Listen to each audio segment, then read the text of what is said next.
Okay guys, so in my last video I said I was going to talk about the weathering of Fastrack that I'm doing, and I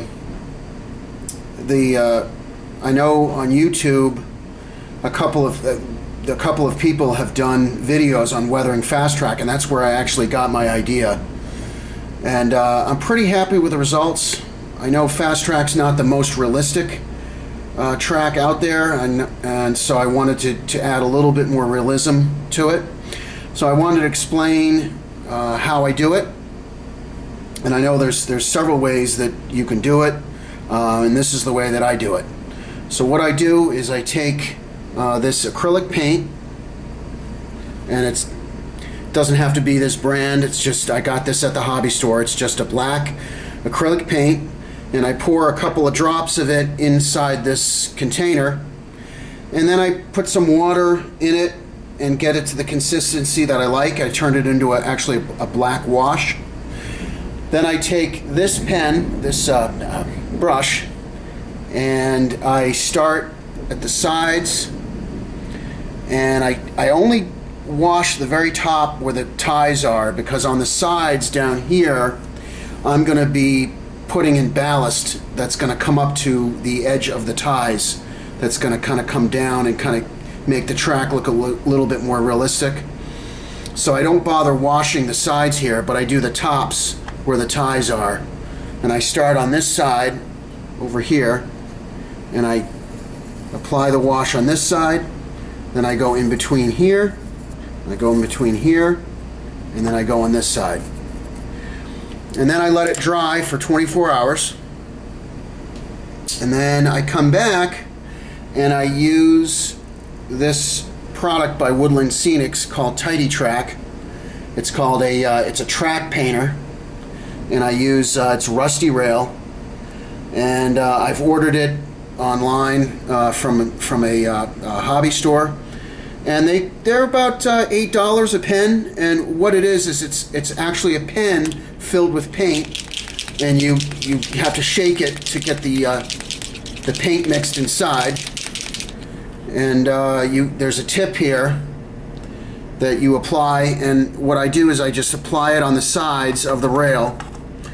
And what I do is I do the both sides of the rail, but I do not apply paint to the middle rail. I leave that bare, and I'll apply one coat of paint. And the pen, the one complaint I have about the Woodland Scenics track painter is that it puts the paint on kind of thin, so I have to end up doing 2 coats. But I do like it because it's very neat. You don't get the paint everywhere, and you can actually apply the paint a lot quicker than if you were to take a paintbrush. And like they say, they call it Tidy Track. It really does put the paint on nice and neat where you want it.